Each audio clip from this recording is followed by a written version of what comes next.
Hello, my name is Daisy, and I am going to be performing the Chekhov scale for administering ophthalmic medications today.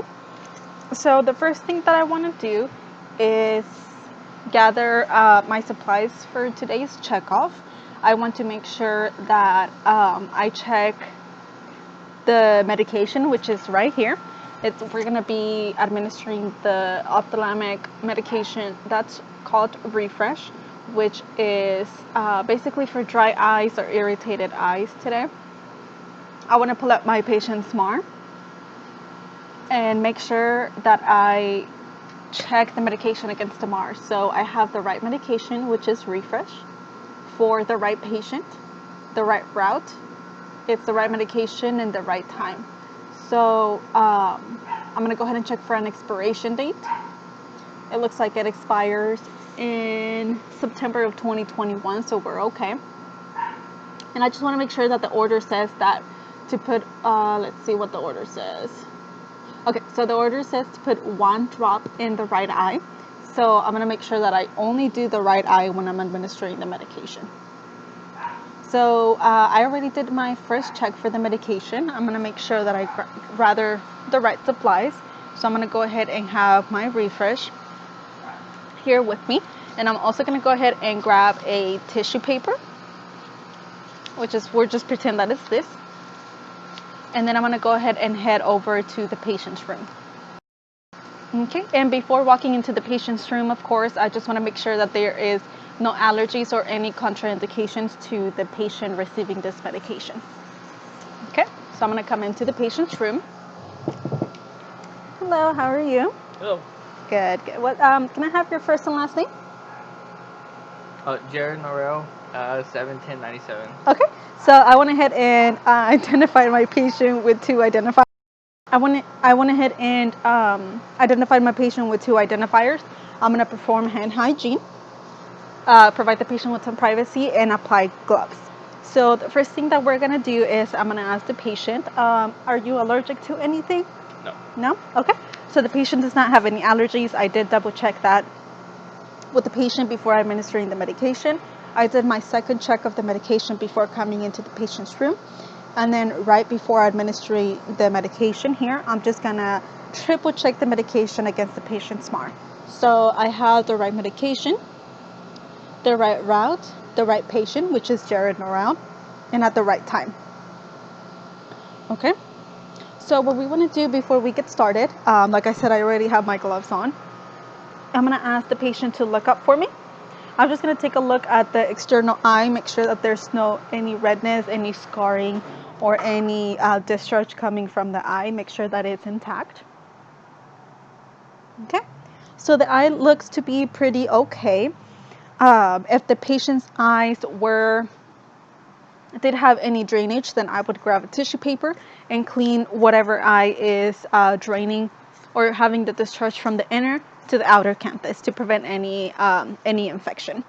I would also tell the patient that they are receiving the medication for Refresh, which he does that himself at home.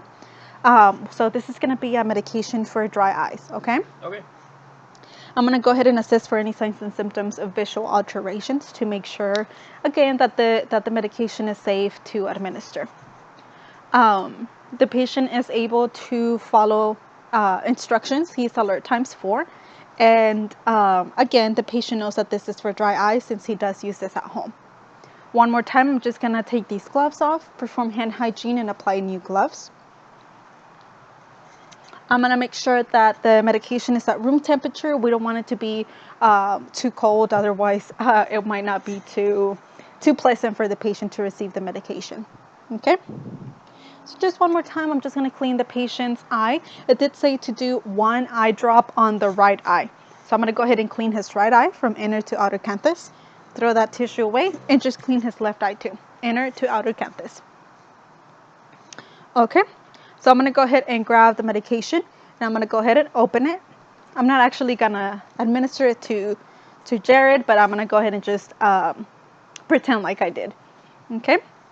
So let's see. Okay. So now I'm going to go ahead and grab the tissue, and I'm going to ask my patient to look up. I'm going to grab the tissue with my non-dominant hand, which is my left one.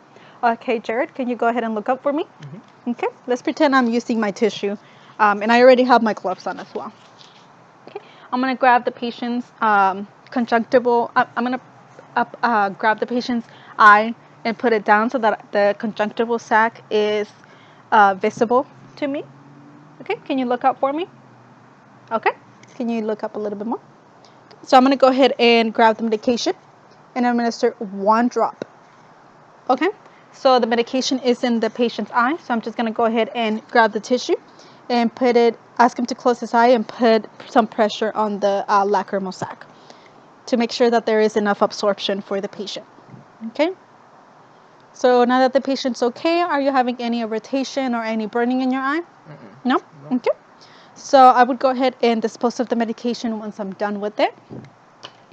And if I were to administer different medications, then I would wait 5 minutes between the administration of each medication. But because it's only one, I was okay to just give that 1 drop to the right eye. Okay, and then for the last administration, before I left, of course, I want to make sure that the patient's bed is in lowest position, car light and personal belongings within reach, make sure that the patient's okay, and document that the medication was given as ordered and any adverse effects that the patient had, which the patient did not have any adverse effects for this medication that was administered. So, and then I also performed hand hygiene, removed my gloves. So for the next one, it would be if the patient were to receive an ointment medication, then what I would do, I would go through the whole thing again, double, triple checked the medication against the MAR, make sure that I have the right medication, right patient, right route for the right reasons and at the right time. Make sure the patient is not allergic to that ointment or that medication. And then walk to the patient's room, do 2 identifiers, name and date of birth. Okay, so for the ointment, I would go ahead and again do hand hygiene, introduce myself to the patient, do 2 identifiers, explain the procedure to the patient and the reason why we're doing the ointment medication. Once privacy is provided, I would do hand hygiene and apply gloves. I would grab the patient's lower eye as well and pull it up, ask the patient to look up. And for the ointment, I would apply a thin stream of the medication to the lower lid. So I would go inner to outer inner to outer canthus, depending on the medication that the doctor ordered. If it's not contraindicated, I would ask the patient to close his eyes, and if it's not contraindicated, then I would rub the patient's closed eyelid with the cotton ball, again, if it's not contraindicated. So once that is done, if the patient tolerates it well, there's no signs and symptoms of adverse reactions, I will document that in the MAR, perform hand hygiene before leaving the patient's room, and make sure that he is okay and safe. Okay, and then to continue this video for ophthalmic medications, I would also perform the intraocular disc insertion. Again, you want to make sure that you have the correct orders for the right patient at the right time and that the right procedure is being done. I would walk over to the patient's room, double, triple check that I'm doing the correct treatment as indicated, perform hand hygiene, identify the patient by 2 identifiers. I can do name and date of birth, and apply some clean gloves. So for administering an intraocular disc, I want to go ahead and open the package, make sure that I have all the supplies that are needed. I want to, once I have all of the supplies ready, I want to go ahead and make sure that I position the convex side of the intraocular disc on my fingertip. And then again, I already perform hand hygiene and have gloves on. So I would I would pull the patient's lower lid down and have the patient look up. So would you mind looking up for me? Okay. I would place the disc in the conjunctival sac and ask the patient to close his eyes. And I would pull the patient's eyelid over the disc and make sure that it is in place. If I can't see the disc, I would repeat those steps again.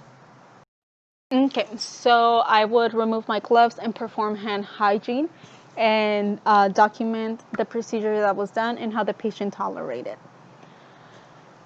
To remove the intraocular disc, I would do the same thing, check the MAR, make sure I'm doing the right procedure for the right patient.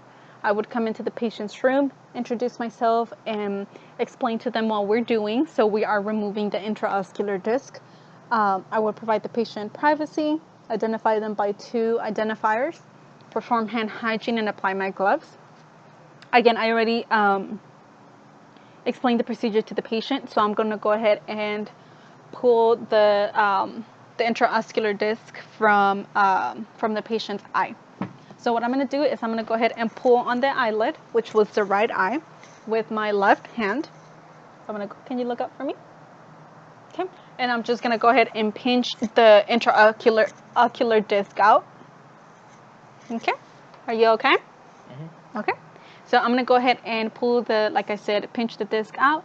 If there's any medication or any exudate or any discharge, then I would clean his eye to make sure that it's clean again from inner to outer canthus. If it's necessary, I would also apply a clean eye patch if the patient needs it. And then I would put the intraocular disc in the right container and then remove my gloves, perform hand hygiene, make sure that the patient is okay, that there were no adverse reactions during the procedure, and dispose of the supplies that I do not need.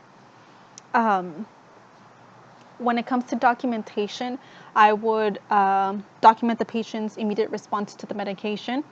And since the patient did not have any adverse effects, I would want to record that in the medical record as well, just so we can keep track that the patient did not have any adverse reactions or unwanted reactions to the medication in the procedure of the intraocular disc.